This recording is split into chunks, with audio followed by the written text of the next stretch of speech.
कारासी बिलीग सल्तनत उस्मानिया के इब्तदाई दौर में एक अहम बिलीग छोटी तुर्क रियासत था।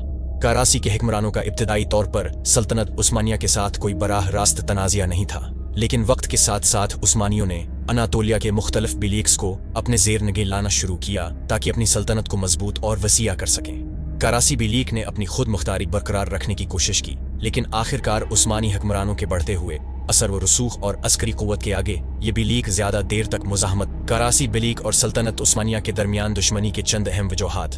इलाक़ाई तौसिया। उस्मानी सल्तनत अपने इब्तदाई दौर में अनातोलिया के छोटे तर्क बिलीग्स को फतह करने और अपनी सल्तनत में शामिल करने की पॉलिसी पर अमल पेरा थी।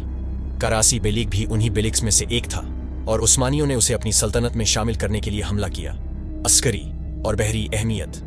कारासी बिलीग का महल वक़ूआ बहरा एजियन के करीब था, जो न सिर्फ ज़मीनी बल्कि बहरी फौजी सरगर्मियों के लिए भी अहम था।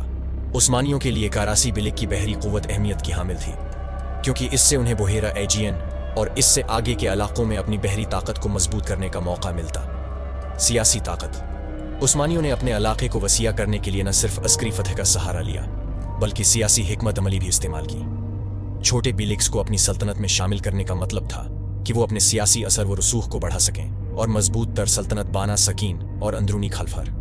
कारासी बिलीग में भी अंदरूनी तनासुर और हुक्मरान खानदान में इख्तिलाफात थे। कहा जाता है कि कारासी के हुक्मरान खानदान में इक़्तिदार के लिए अंदरूनी झगड़े हो रहे थे, जिसकी वजह से उनकी सल्तनत कमज़ोर हो गई और उस्मानियों ने उसका फ़ायदा उठाया। इंदिमाम और शिकस्त। उस्मानी सुल्तान और खान गाजी ने कारासी बिलीग के खिलाफ अस्करी कार्रवाई की और इस बिलीग को फतह करके उस्मानी सल्तनत में ज़म कर लिया। इस इंदिमाम के बाद उस्मानियों को कारासी बिलीग की बहरी क़ुव्वत और इलाके पर कंट्रोल हासिल हो गया, जो उनकी सल्तनत की तौसिया के लिए बहुत अहम था। नतीजा। कारासी बिलीग और सल्तनत उस्मानिया के दरमियान कोई ज़ाती दुश्मनी नहीं थी, बल्कि ये उस्मानी सल्तनत की तौसिया की हिकमत अमली का हिस्सा था। कारासी बिलीग के हुक्मरानों ने अपनी खुद मुख्तारी को बरकरार रखने की कोशिश की, लेकिन उस्मानियों की बढ़ती हुई क़ुव्वत और उनके दाखिली इंतशार की वजह से वो कामयाब न हो सके और आखिरकार कारासी बिलीग उस्मानी सल्तनत का हिस्सा बन गया।